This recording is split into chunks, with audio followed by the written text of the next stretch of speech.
So it's all for play for still. I think so. Do you want to bet against us?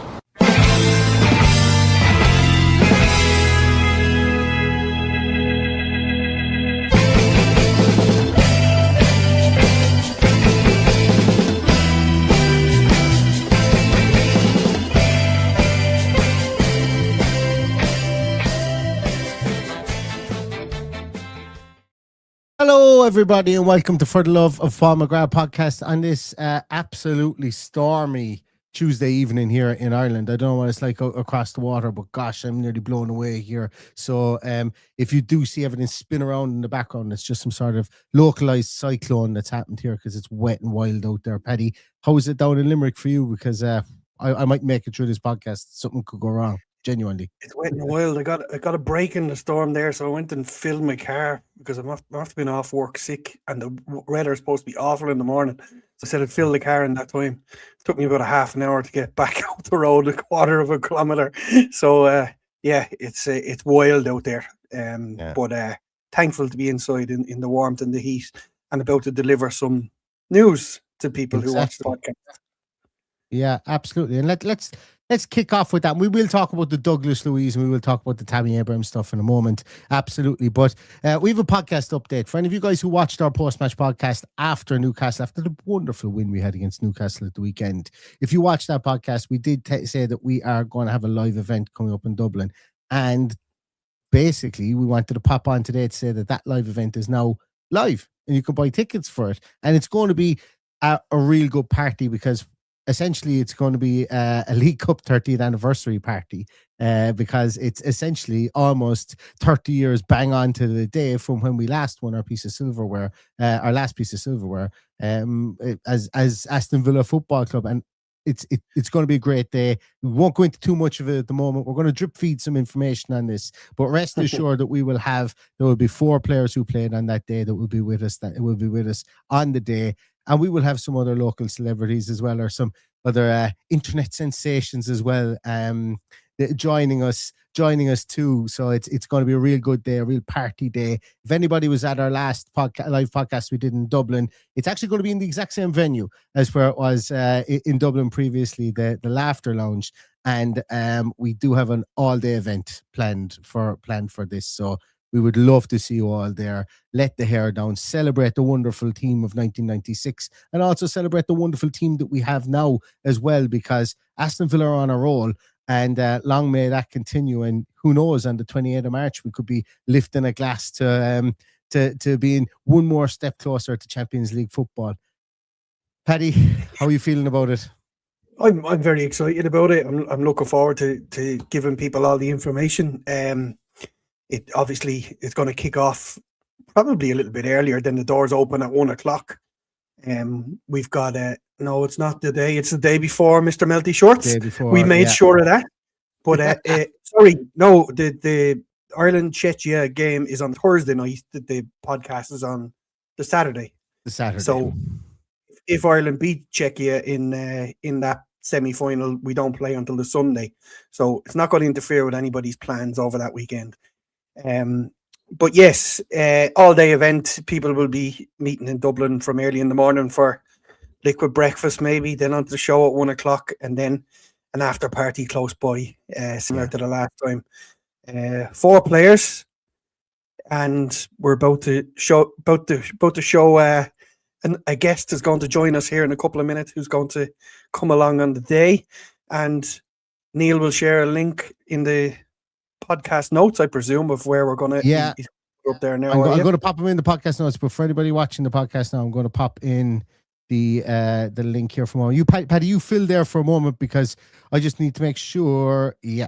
I need to make sure I've got the right link here for it as well. Michael Huggins is asking, is it black tie? It's absolutely not black tie. It's claret and blue.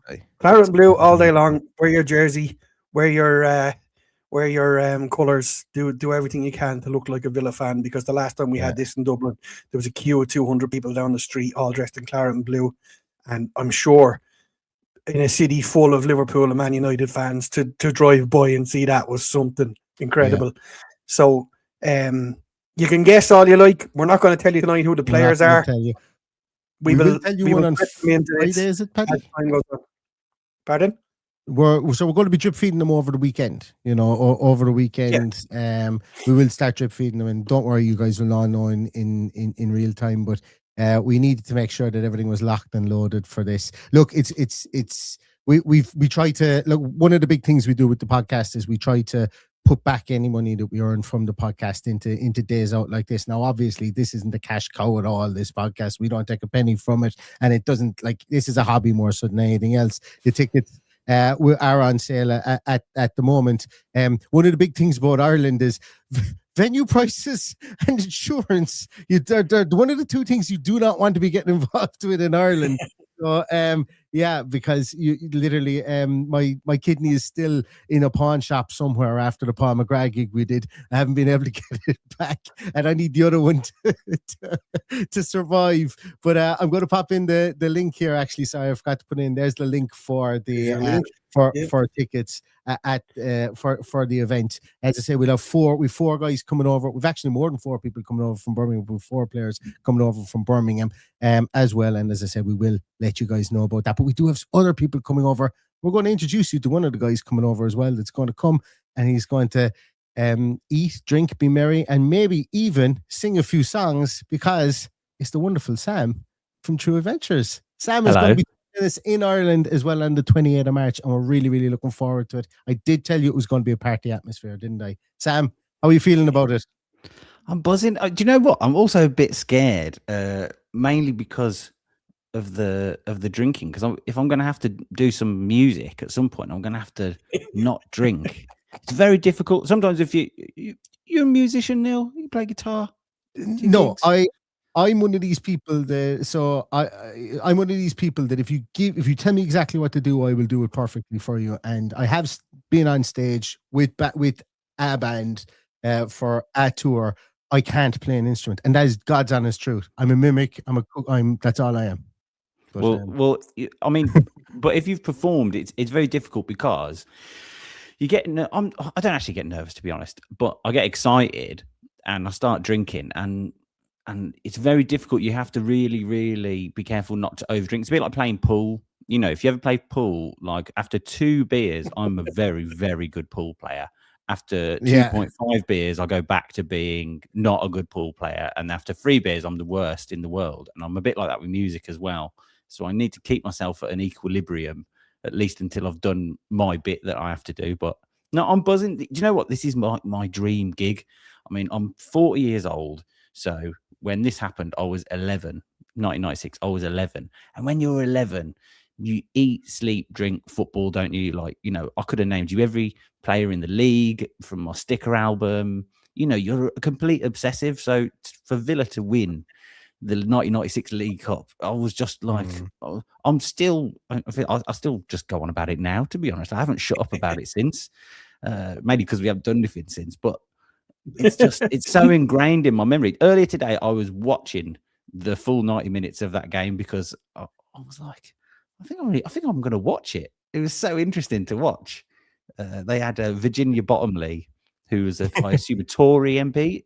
She wasn't culture. Oh, you have to give away one of our special guests now, aren't you? Virginia Bottomley is coming. But she gets announced, and the whole crowd goes boo, and she's like shaking hands with all the players, but she's like having a full conversation with every player. And I think, is it Brian Moore who was the commentator? I think it was Brian Moore. He's like, and Ron Atkinson's on commentary, and Ron Atkinson's like, I think they needed to hurry her up a bit because the pre-match goes on and on. She's like, so what do you do then? You know, it's great to. I'd recommend looking at it again. It's really fun to look at. Yeah, I really enjoyed it.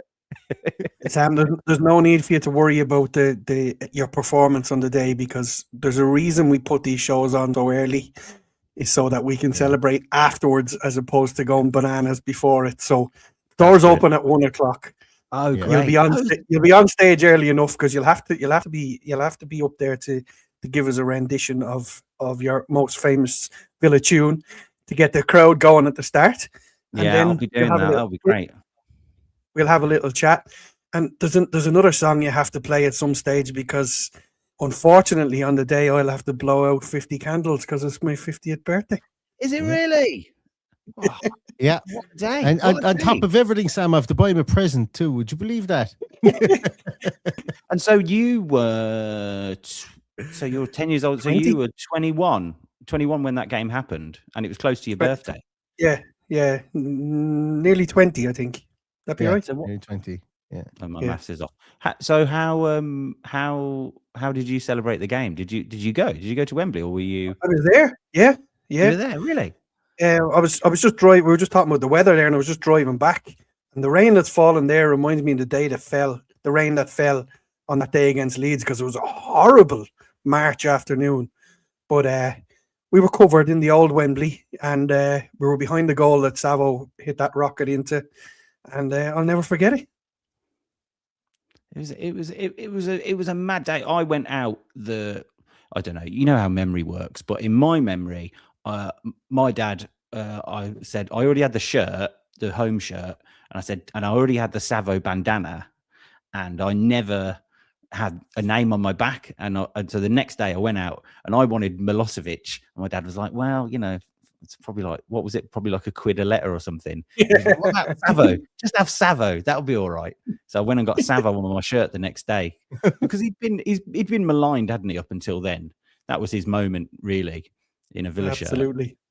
Yeah. So yeah, it was a good day. I did a story about Savo before. I don't know if you saw it, about the bandanas. You know the story about the bandanas? No, So- I watched it. I can't remember what it was. I remember watching it and watching your story on it, but I can't remember what it is. Well, What was the going on? the quick version of it is basically that it was announced Villa have signed this player, and he wears a bandana. He's famous for his bandana, his lucky bandana, and that's like this Samson kind of. That's the source of all his power.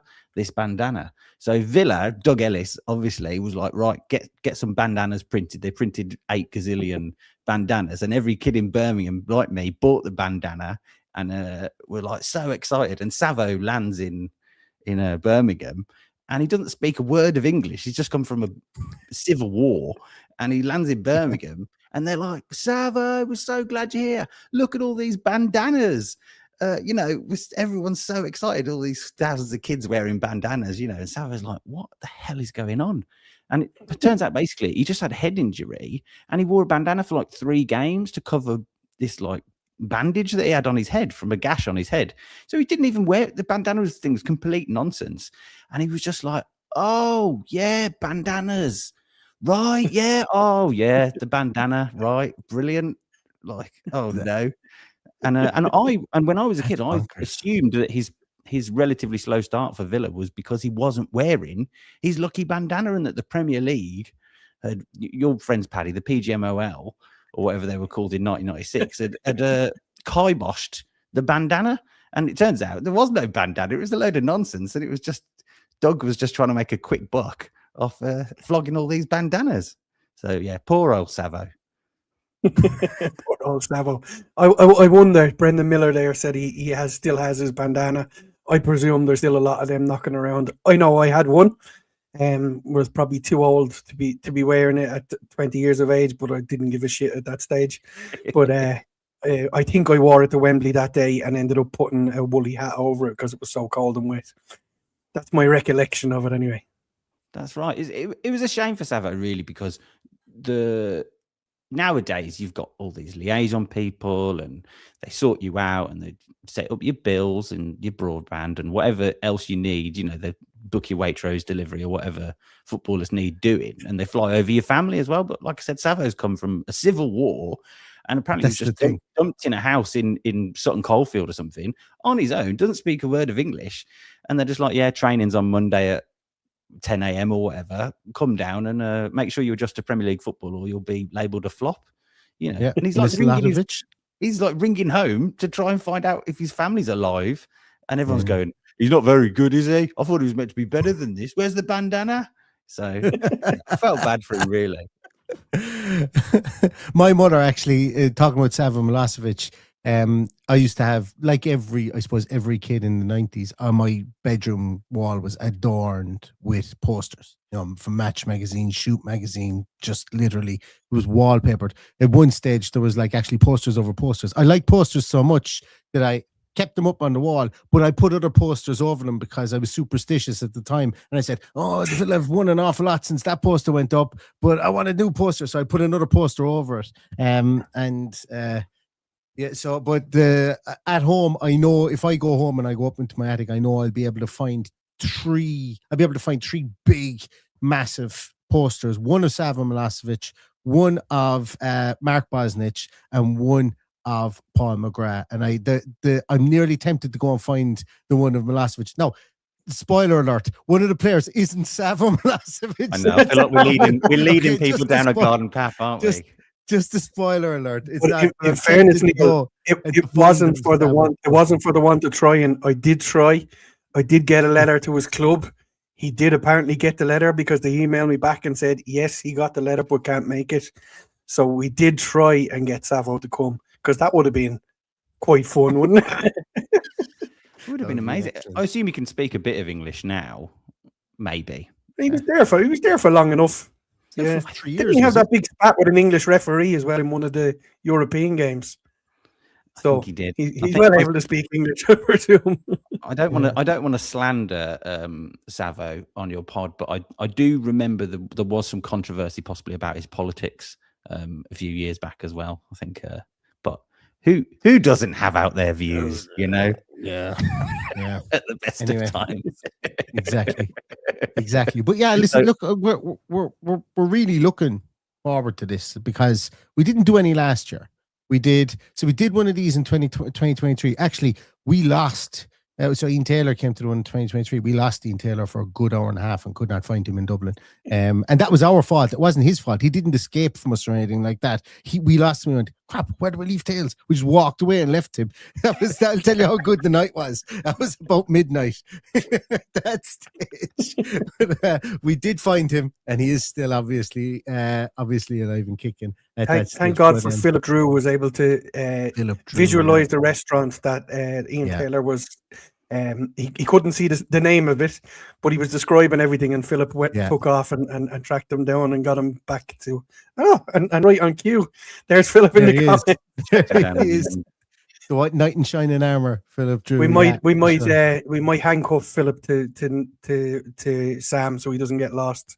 Exactly. In Dublin. Can I ask you a question about 90s Ireland and Villa? Mm. So I get a lot of comments from Irish Villa fans, and a lot of them because I talk a lot about Paul McGrath and 1994 and 1996 because I'm obsessed with it. And I'm aware that there is a generation of Ireland fans that that kind of Townsend, Staunton, McGrath. I always forget one. Townsend, Staunton, McGrath, and Houghton. Kind of, those players and playing in the 94 World Cup and Italia 90 and then playing for Villa. And obviously, I think McGrath is the big icon of that. And I know that created a generation of Irish Villa fans. And, you mentioned earlier that Man United and Liverpool are probably Man United, Liverpool, Celtic as well. Is that right? Yeah. The three most supported, maybe a bit of Arsenal, possibly. But, how big is the Villa following? You can sell out a venue, obviously, from that following. Is that the real story? That those players basically turned on a whole generation to become Villa fans? Well, that's what you have now. If you look at Neil, who was 10 years of age at the time, I was 20.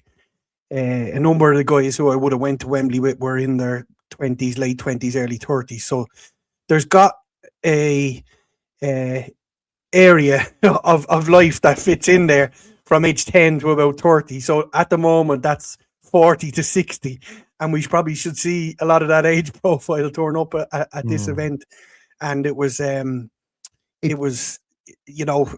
start and what catapulted the Irish Lions into being the biggest Aston Villa supporters club in the world, which it still is. The Leinster Lions, even though we've separated into the 4 provinces now, the Leinster Lions are still the biggest supporters club in the world for Aston Villa. So there's a huge catchment area of the right age demographic, and we're looking forward to seeing some old friends and new friends on the day, I would imagine. Yeah. It's like there's there's quite a big following. Like the podcast is named after Paul McGrath, and a lot of Villa fans became Villa fans because of Paul McGrath.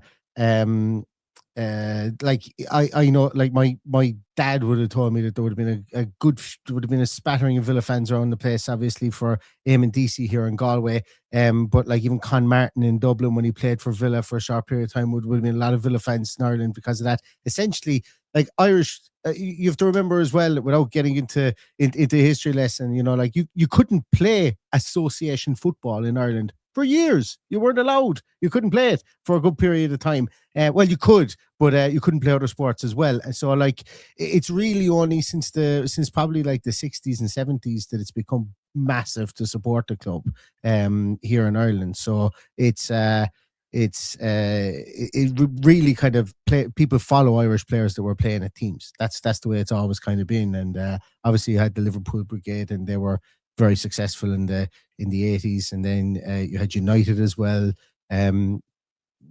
Who obviously had Keane and Irwin, massive draws, but then you had McGrath and you had Townsend and you had Houghton and you had Staunton as well, and that's why there's such a big group of Villa fans here, because there was such an Irish connection. Even the likes of Gareth Farley didn't really do much at Villa, played for a while. I don't know, they have 20 caps for Villa, went on to Everton and so on, but it's the Irish contingent was always important. And also and Birmingham, success, obviously having a big Irish contingent as well.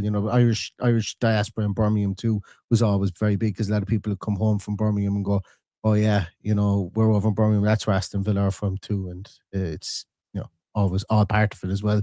The nomadic inclinations of the Irish diaspora as well, going abroad would always bring people home. The love for teams that they've supported when they're abroad too as well. And is that what did you pick up Villa independently, or was your dad a Villa fan, or how did you end up being a Villa fan? I became an Aston Villa fan. So my story, I've told it a couple of times. My story was, I was watching. I was about 7. I was watching a football match, and we used to get terrestrial 3:00 games in Ireland. I was watching a game. It turned out to be Aston Villa versus Crystal Palace. I had no idea who it was, but Paul McGrath was playing centre half for Aston Villa, and he must have headed everything away that day. And the ball was just magnetised towards him. He was the only person people were talking. The commentator was talking about. I think it was Jimmy McGee might have been commentating. After that, I remember going to my dad. I goes, "Who's he?" And he said, "His name is Paul McGrath. He's from Ireland." Now, he stood out in the field. He was, he obviously wasn't white, and he stood out in the field, and he was marking Mark Bright, I think, the same day as well. So the two guys were going up against each other, and his name kept on being called. Then the next Wednesday or Thursday, Ireland were playing an international game, and lo and behold, there was my man again playing centre half, and I was like, he plays for Ireland, he plays for Aston Villa. That's my team, and it was as simple as that. It was as simple as right place, right time. Only for it raining on that Saturday, I wouldn't have been watching that match, and I never would have had probably one of the biggest pastimes in following Aston Villa that I could have ever wished for. One of the best pastimes, should I say, that I could ever wish for. You could be running a podcast called the For the Love of Phil Babb, maybe, or something like that. Yeah. Well, in fairness, Sam, this is Neil's podcast. If it had been mine, it would have been For the Love of Steve Staunton, because that's the reason I'm. So you're a Staunton man, yeah? Yeah, Staunton, and that's where my son gets his name, Stephen. And he made me such a big fan, and gave me a couple of heartaches. Left Villa twice, so but look, the decision to follow Villa because he moved to Villa was the best decision I ever made in my life. My best friends in the world are Villa fans. Going to Villa Park is the best experience in the world. And I'm looking forward to meeting so many people on the 28th of March. And it's like 2 months away. And I just wanted to come quickly now because it's going to be a brilliant weekend. And did you have Patrick boots? Because I had Patrick boots. Well, of course I did. Sure, my name is Patrick. There you go. Of course. Because I had Patrick boots. I never had Patrick boots. Did you not? Oh, you had to have Patrick boots. They protected your ankles and everything. They were brilliant. They were like Converse of boots, were they? Yeah. I think there were a lot, because I suppose back then it would have been, I think Predators were coming through and Puma Kings were very big. And obviously I was like, oh, Puma King, Dad, Mum, can I have this? No, like, we can't afford that. But you can have Patrick boots. And Steve Staunton wears Patrick boots. And so, yeah, that's how I ended up with Patrick boots. I was like, well, if it's good enough for Steve Staunton, then it's good enough for me, I suppose.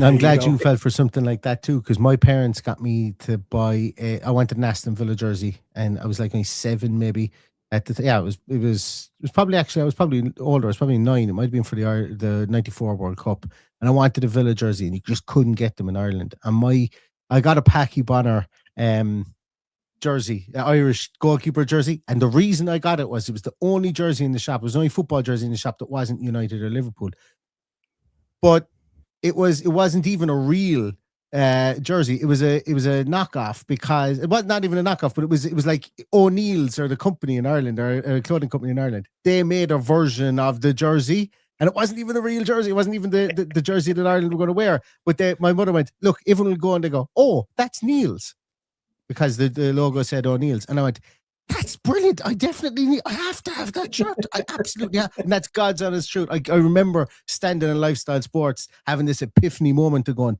no one is going to wrap my jersey, because they know it's mine. It's already on the jersey. It's a shame, though, isn't it? Because you go to school thinking, I remember that kind of thing. I'm going to school thinking I'm the bee's knees, and then some smart aleck could be like, that's not the real one. Because I had the Hummel top, which would have been old at the time. Yeah. Like the stripy, 2 stripes on either side? Is it? Yeah. Promotion kind of top? I had that one. Oh, it was so staticky. Like this one I'm wearing. The static is crazy. And I remember going to school and some kids were like, that's not even the new shirt.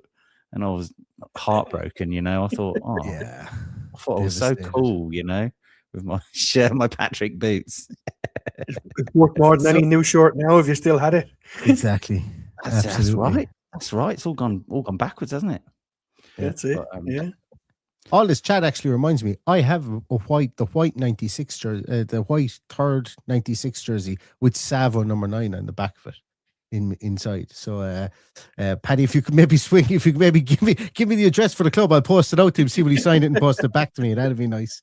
So guys, look, it's been great reminiscing on 96, and for anybody who's listening into this podcast is probably going to end now, and we're probably going to start another one and talk about, we might as well just do a 2-for-1 here on YouTube and roll into it, because we've had some news at Aston Villa today. Obviously there's been some bad news, but there's also been some pretty good news. We've got 2 signings over the line. I suppose we'll start with the Uri Tielemans injury first. I'll come to you, Paddy. Paddy, like, if you were to handpick a player that you'd want to wrap in cotton wool and not be injured, it probably would be Uri Tielemans, given what we have at the moment. What's your thoughts on that injury?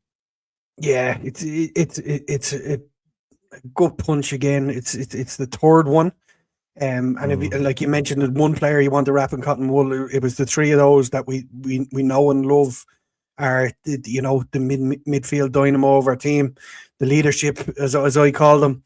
And to lose Uri Tielemans for a period of time, we don't know for sure how long it's going to be, because they're still ongoing. But look, we got the news today that John McGinn has also had his operation. He's out the other side, and he's looking forward to getting back. Hopefully that's a lot sooner rather than later. We also know that Ross Barkley's going back onto the pitch, and I've no doubt in my mind that we're going to see another midfielder coming in, be it the one we're going to talk about in a few minutes, or the others that we're being linked with. But well, he's in, isn't he? It was Douglas Luiz is done, isn't it? Not yet, no. Well, no, we haven't seen anything up on the official site yet, but I think everybody, I think they've basically said it's done. Well, no? I don't think it has been. Okay. I didn't see anywhere that was officially done, but it looks like. And again, it's similar with the Tammy signing. There's a lot of moving parts. He's got to go back to his parent club and then change again. So, but not as many moving parts as Tammy, because Tammy had to be a settlement and a purchase and purchase onward. So it's a little bit more simple than the Tammy purchase or loan deal. So we'll just have to wait and see what happens in the coming days. But it's definitely not done just yet. Well, what do you make of it, Sam? Obviously, look, three of the big names. Our £2.5 million midfield is now all injured. All that money down the drain. All that money down the drain, exactly. I think it's a tough one to swallow. It's really, really terrible. It is terrible. I've been, I don't know if I've just got used to it now. I think I'd accepted it a couple of days ago. I just had this feeling.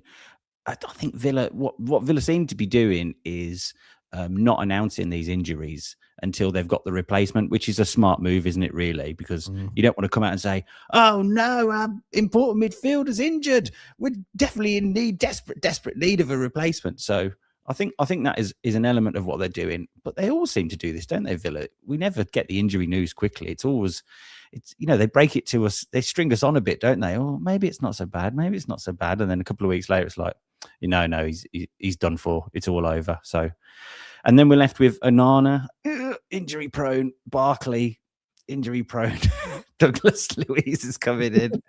But such is my faith. I mean, the thing to remember is that we didn't have Yuri Tielemans for 10 weeks at the start of the season. The start of that really good run that we had was without Tielemans. Having said that, it was with Boubacar Kamara and John McGinn. But I have such faith in Emery, and we have such a cushion for the Champions League. I was sat there with my calendar today. I was looking at I don't know if anyone else has done this. I was there with my calendar counting weeks, going, all right. So I was looking at the Europa League. Yeah. So I figured that we'd definitely be without Tielemans for the next round of the Europa League, possibly without McGinn. Maybe McGinn might be back for that. So I'm eyeing at least McGinn back for the quarterfinal. So I'm hoping that we will get, because of our position, it's likely we'll get a good draw. Is that a fair assessment, that we'll get a good draw? Well, if we win on Thursday, we get the away leg guaranteed for the rest of the tournament. So that's important. But yeah. I don't think there's any easy draw in it. I think there's a lot of teams kind of the same level that will be coupled in around where the draw is going to come from. So, but at the end of the day, we've got to beat everyone anyway. So I think I'm eyeing the end. I'm eyeing the end of the season. I'm very confident about the Champions League, not just because of the cushion that we have, but because of the form of the other teams. And I think that Unai Emery, he will grind us through that. I'm quite confident about it. And also with Tammy coming in, I think that's a really good, a big plus. And also Bailey coming in, I'm really enthused by the fact that Bailey's back. Just seeing him do something that no other player in the squad is able to do, even just for 15 minutes on Sunday, kind of really cheered me up a bit. So I'm confident about the league, but like you, like everyone, we want this trophy, and I would just be devastated if we didn't get it just through sheer bad luck with injuries, So and McGinn, I mean, I do love Yuri Tielemans, but the reason I'm so focused on McGinn is because when we're away in somewhere in Europe and it's an away leg, I just feel like, or it's a second leg. You know how he dragged us through that PSG game? He's dragged us through so many games on sheer will and spirit. And I think he's so important for Villa in those kind of situations. That's why I'm more focused on McGinn. And if McGinn was out for the season, I think I would be crushed. So the fact that I feel like we will get McGinn back in a decent amount of time. Tielemans, they're very vague, aren't they? I feel like Tielemans, it's going to be a bit longer than we think, isn't it? Than they've said. Some people say 6, some people say 8. Well, Jake, I think that comes from Jacob Tanzol. Jacob Tanzol said it'll be after John McGinn's proposed return time. So that's not the season. That's not Kamara, but it's after John McGinn. I think he said it could be longer than John McGinn's. So without paraphrasing Jacob, I think he did say in his article as well that, look, tests are still ongoing, but we heard tests are still ongoing with Boubacar Kamara and hope for the best and didn't get the best news. Tests are still ongoing with John McGinn, hope for the best and didn't get the best news. So, I suppose hope for the worst news and then let us get the best news for your Tielemans. That's the kind of mindset I've adopted. The tests are still ongoing. That means you've got to bear in mind we're still only 48 hours after the injury itself. So with that, there's still a lot of swelling. It's impossible to see how much damage is there. So fingers crossed it won't be. It may be just swelling, and may take just a few weeks to go down and get him back on the grass. But we gotta be positive, as you said. When you look at the fixtures we have, if there was a time to lose these players, obviously not Kamara, because we're not expecting to see him till maybe if we get to those playoff games at the end. We don't know. We might be lucky. But if there was a time to lose these two players, it is probably now. That we're guaranteed we won't be playing Europe in February. We've just got those league fixtures to get through, and it should be a little bit easier than if we'd have lost them in, say, March or December. So we got to be positive, and we got to think that we have enough either in the building or coming in the building to change things up and make life a little bit easier for us. Yeah, a little sidebar to it as well is the fact that I've seen a few people say that a lot of this is not referees letting things go, but you know, some of these have come from challenges from other teams, and because we're a better team now, we are getting fouled more because, you know, we're better than other teams, and 308 fouls. All they can do is foul us. And Villa have been accused in the past of being too nice, in terms of sometimes not turning up for big games, but also in terms of not speaking up for ourselves when things are going against us with referees. And I think part of becoming a better team is learning those things as well. Learning those kind of, if a referee isn't giving you the decisions, you know, put a bit of pressure on him. I'm not saying go and shout in the referee's face and do things you're not supposed to do, but there are things that you can do. And I know McGinn does do this. McGinn does it. Rodgers is getting better at doing it. Watkins isn't so good at it, you know. But, you know, looking sad isn't going to get the other team yellow cards. I mean, how many games have we had over the past couple of weeks where players should have been given yellow cards and second yellow cards? I know I'm going to set Paddy off now, but what I'm saying is, instead of going down the route of the referees, we can't change the referees, but what we can change is how we react to the referees and how we manage games. We're having to learn that in Europe. And I think if we're getting kicked, we need to stand up for ourselves a little bit more and say, you know, a little bit of crowding around the referee, not a lot, but maybe a little bit, you know, just to if we're losing players to injuries and we're getting disappointing results as a result of teams not getting second yellow cards, I'd say maybe we should look a little bit at the way that we're behaving on the pitch. I know Unai Emery's Mr. No Excuses, and I really like that. And honestly, I do admire it. But sometimes I feel like it's like, well, maybe you should give him a bit, you know? I actually think that's where we're going to miss John McGinn an awful lot, because for all of John McGinn's, like for all the time we talk about maybe we are a bit soft, John McGinn always ends up being the last person to talk to the referee. Always. Or he'll always end up and he'll always be going to the referee going, or whatever, like just talking to him like a captain should. It's something he's grown into. It's something he's got really, really good at. I suppose maybe it's because of his nature of always wanting to be in around the ball and stuff like that. He's always there close to the referee, but I think he's really good at that, and he always does end up being the last person talking to the referee. Does it always work? No, but it's something you need to have. Remember when Dougie was with us as well? Dougie was somebody who would go up and have a chat to the referee. Remember there was the edict that if it wasn't the captain that went and spoke to the referee, that they would get a yellow card. I remember Dougie got 2 yellow cards the first 2 games of the season, whatever it was 2 years ago for that also. And then next thing, they magically never gave them out again. And Dougie ended up getting suspended like 9 games into the season because he had reached 5 yellow cards. Bloody ridiculous rule. But so Dougie will talk to people too. But I do think we're going to need to try and find somebody. I don't expect Lamar Beauregard to start puffing the chest out and going up to a ref Vinnie Jones style or do a Roy Keane on it. But we do need somebody. I don't think it's Morgan Rogers. I think Morgan Rogers whinges more than kind of, you know, gets his point across to the referee. So that is true. There is somebody that's going to need to be able to do that. I don't want to see Ezri Konsa striding out from centre half to go 30 yards up the field to talk to him like maybe Rio Ferdinand did. That's one of the reasons why I completely and utterly have always disliked Rio Ferdinand, because of that specific. That and the fact he used to grab people's heads and shout in their faces when they scored goals. Just main character syndrome, Mr. Ferdinand always had. But yeah, so that is something that they need to figure out. Maybe Onana's the man. Like I know he's spindly enough, Wouldn't but like him in my face. standing in front of you. Yeah. No, Mind you, he's usually the greatest line on the ground at that stage. That's the biggest worry. Yeah. Just what you said about standing up for yourself. Quite the opposite. I think they need to lie down for themselves. I think they need to spend longer on the ground. If you look at that season-ending injury for Boubacar Kamara, he actually did the player a favour of trying to get back up and play on.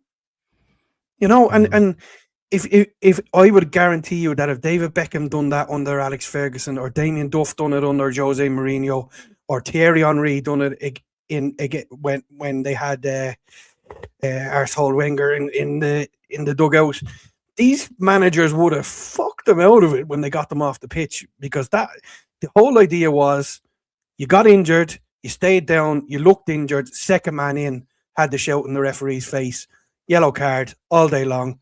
It works. And that's my biggest worry about Unai Emery. He's not the bully of Ferguson, Mourinho. You look at all of those, with the exception of Ranieri, every other Premier League winner had a bully in the dugout. Sometimes it's needed. I know we get the odd bit of rhetoric from Damien on Twitter, but he needs to be standing up for us and talking on our behalf. And me coming on here and shouting up a blind alley to a couple of thousand Villa fans on a podcast isn't going to change what PGMOL do.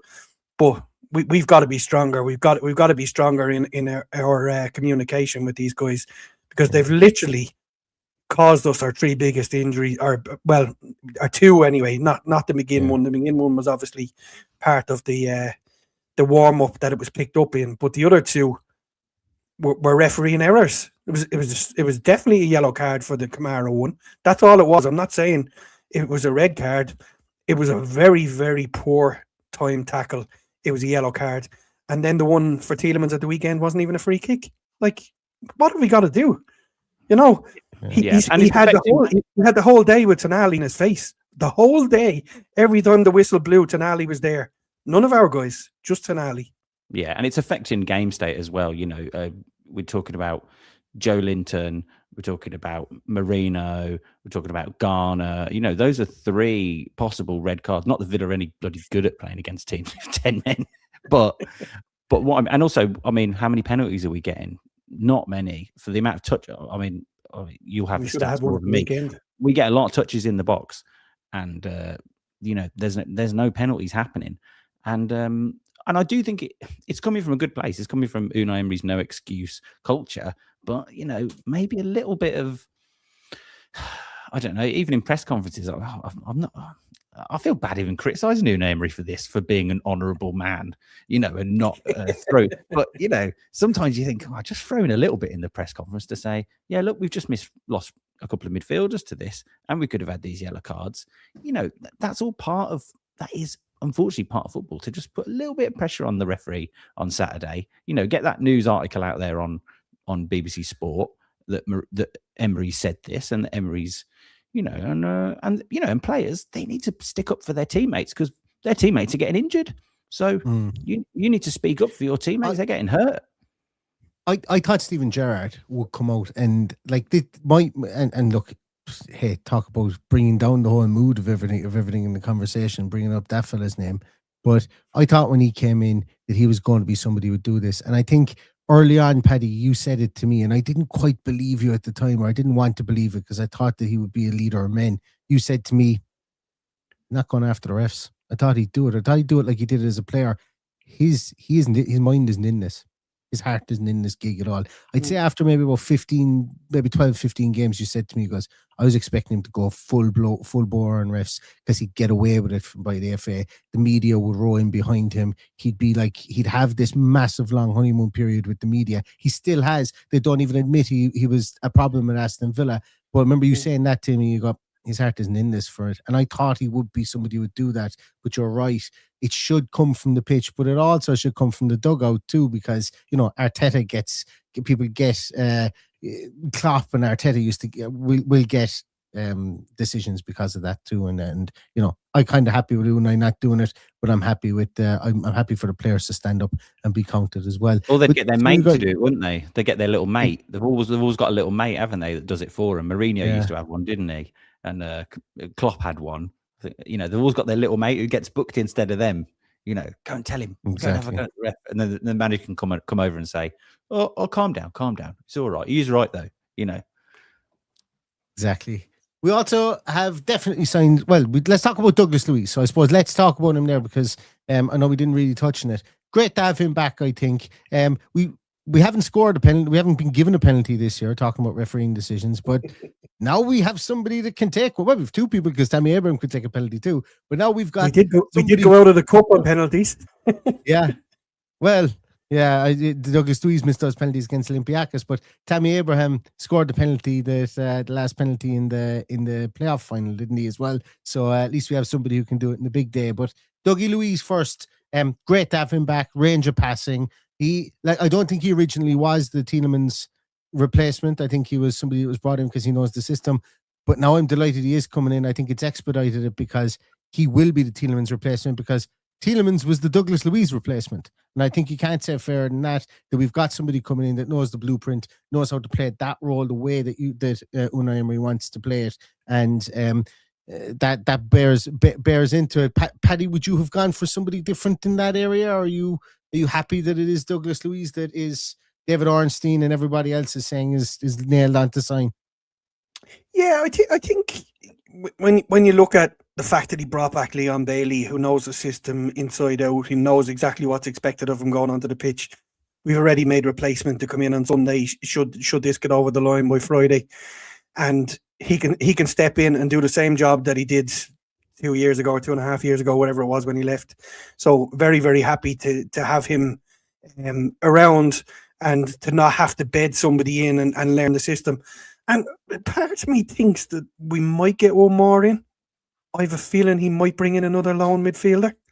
So the fact that Tammy is now on a permanent, we signed Tammy permanently, so we've got one more. We may not. I have not fully gotten to the bottom of whether we can or not.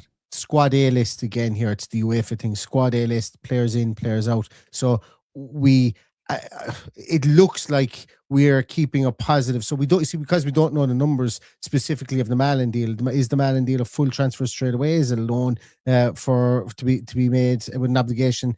So there's been a lot mentioned about that. So it looks like the money is safe, but when that money comes in is important, because if we have to keep a positive transfer balance for a squad A list for UEFA, technically we don't have a positive squad balance at the moment. We won't have it till June, so therefore we can't make another addition until we go positive again, is my understanding. But also, do we have the space? Sorry, we can't add an extra player to our list, should I say, until we go positive again. Now Douglas Luiz can come in because we've taken off Kamara. Tammy can come in because we've taken off Malin. But to add in an extra player, like let's say if we've 22 already, you add a 23rd person, we have to be in a positive balance. And I don't know whether we are or not. So that's the only caveat that I would say to adding another person in. But like, I would imagine that there is, obviously, if Tammy was only 18, if Malin was 25, like it's been rumored, well then yes, there's 7 million in positivity there. You go and you get your loan fee and your and less wages. And less wages with that as well. Obviously as well, so if Harvey Elliott goes back, then we've got a free space. Maybe we could bring in another player there as well. But also, you don't want to have 7 or 8. I wouldn't be too surprised either if he took Garcia out of that squad in order to make a replacement for midfield, given that we have Lindelof, Konza, and others that can play right back potentially. But it is a risk. But the midfield is the engine room. It's the most important thing. So for me, it would be a no-brainer to take, if Andreas Garcia was one of them, to take him out of it. Harvey Elliott obviously is another one. So there's swings and roundabouts with this one. The Harvey Elliott is a big talking point, whether we actually get to send him back or he goes somewhere else. And look, we'll wait and see what happens to that in the coming days. But the important thing is we've got reinforcements lined up. Hopefully there's nobody ready to kibosh that as they were with Conor Gallagher, which worried me. So fingers crossed. I'm delighted with the Douglas Luiz news, to be honest. I think I've become more delighted as it's gone on, because first of all I was like, oh, I remember him, he was great, yeah, that was good. But now I'm starting to think, actually, He used to score direct from corners, didn't he? He can take Yes. set pieces. He can take set pieces. I forgot about that. Obviously, he can take penalties. And actually, that season, well, the big caveat is that during that season, he played his best football with Boubacar Kamara. So we no longer have that option. But during that season, he was fantastic. He was a big part of it, and scoring goals, setting up goals. He was a big part of that team, which was such a great team. So, and I think I have a similar feeling with Bailey. Sometimes it's like, oh, I went away. It was rubbish. I've come back. I like it here. And obviously the big positive is he has already ingested the contents of Unai Emery's brain, which we all know takes approximately 1 year to achieve, doesn't it? Ian Maatson, Onana, even Yuri Tielemans, it took them a year just to work out what Unai Emery wants of them. And Douglas Luiz, he's already read the book, hasn't he? He already knows. He's been in the meetings. So that is exactly what we need.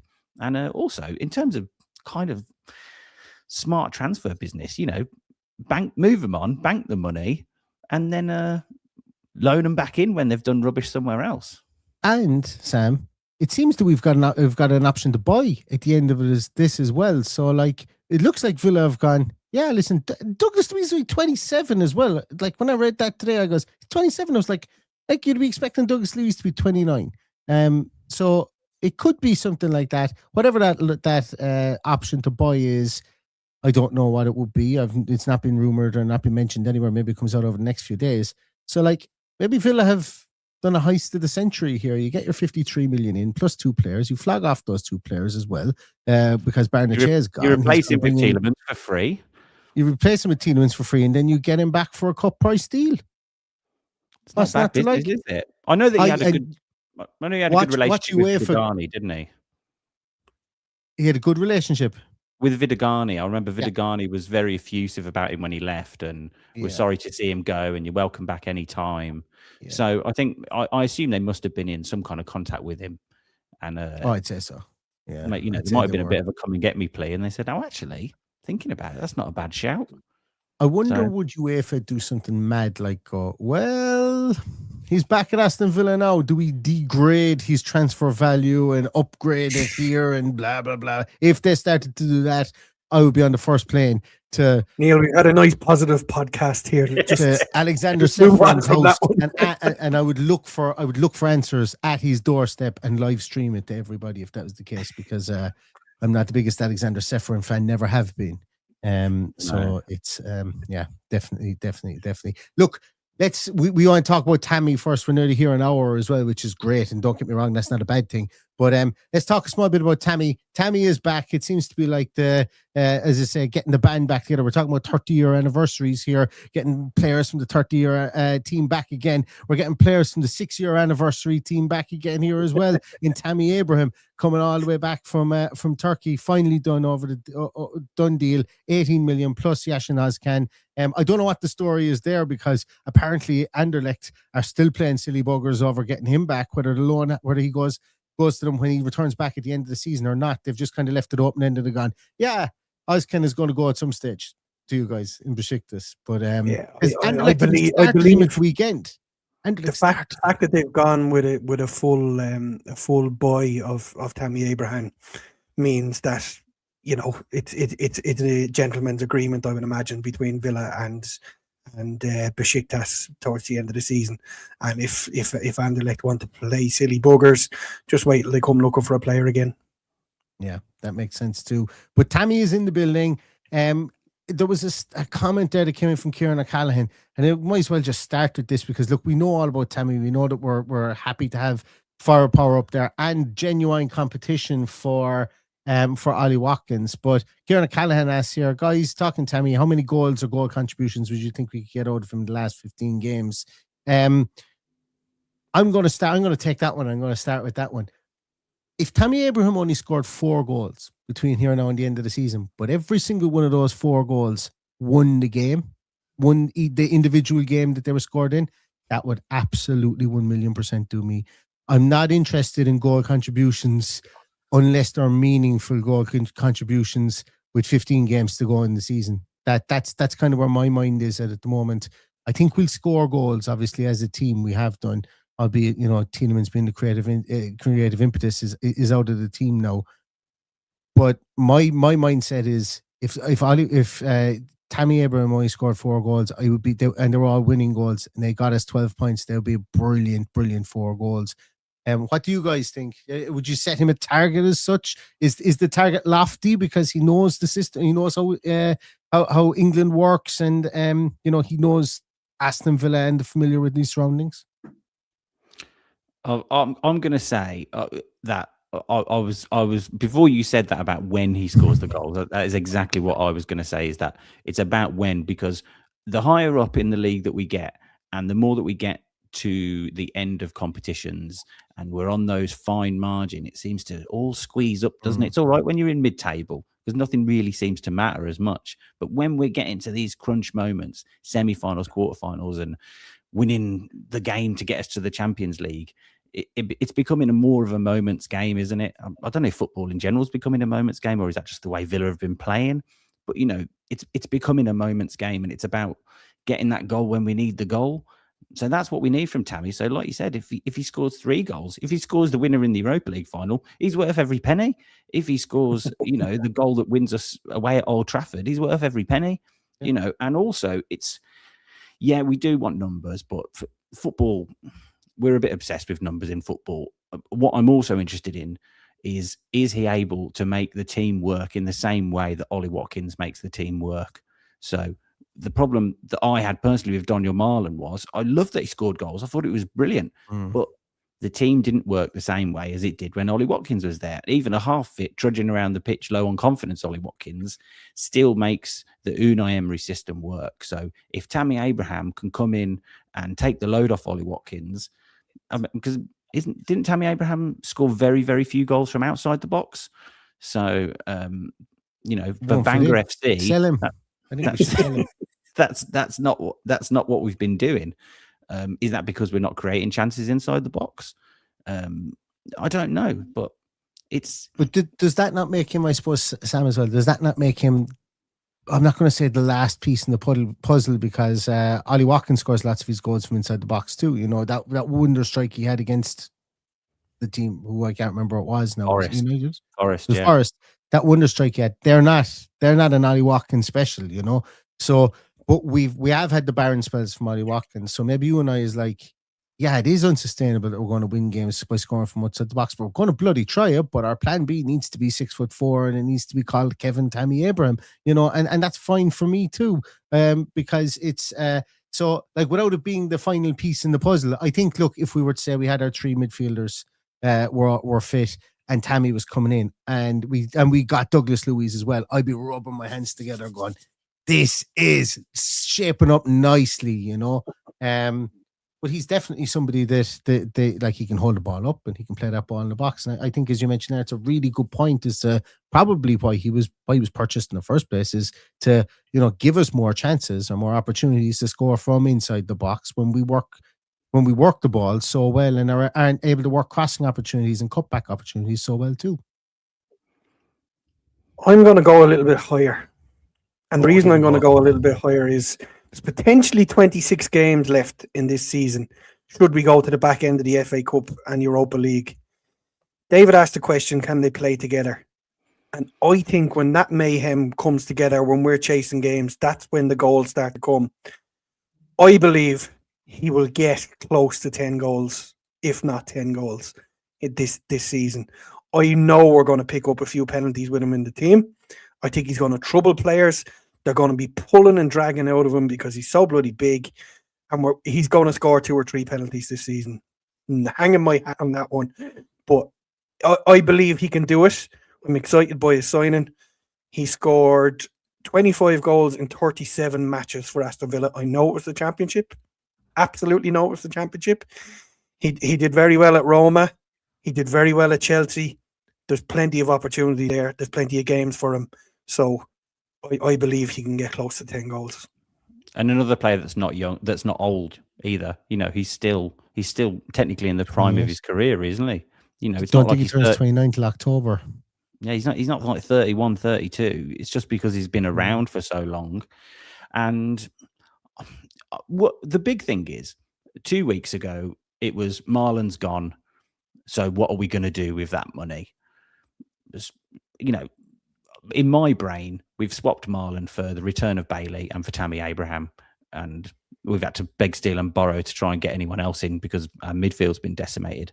I'm happy to swap Marlon for Bailey and Tammy Abraham. I'm pleased with that. I think it's good. If you'd said to me 2 weeks ago, we're going to get rid of Marlon, but we're going to get Tammy Abraham and we're going to get Leon Bailey back, I'm happy with that. I am because of the system, because I think that's what our system needed, and I think that's what Unai Emery thought as well. He thought, well, we can't really, in the non-PSR SCR world, we'd have the lot of them. Yeah, but with the restraints that we have, I think that is kind of, one in, one out for two in. I'm pleased with it. I'm happy with it. And if we get success, let's say we pull off and we win the league. Let's say we win the Europa League. Like, I will raise a glass to Daniel Mallon, because Daniel Mallon is almost like and I know this isn't like, it's almost like the fallen soldier, the posthumous award that we must give, even though obviously he's still obviously alive. I can't think of any other word for it. That you raise a glass to him and you say, you soldiered for us when we weren't going great at the start of the season. You got some really good goals and you were sacrificed like that. And that only works obviously if Leon Bailey, Douglas Luiz and Tammy Abraham are all contributors this season. But you go, you sacrificed for us. And unfortunately, we beat you in the Europa League final. But anyway, that's the other side of it, because we could end up playing against them. The end of Star Wars, where they're all like Force ghosts at the end. It could be that. I've never seen a Star Wars movie. Well, at the end, all the people that have died turn up as ghosts at the end, and they go, "Oh, hello." So it could be a bit like that. We'll just have all these Kamara, not Tielemans, because he'll be back. Yeah.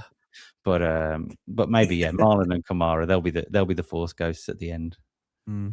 Hopefully so. Sam, we've kept you here for over an hour now, and just wanted to say thank you very much, and we're really looking forward to having you in Dublin and showing you around that beautiful city and experience that Irish welcome.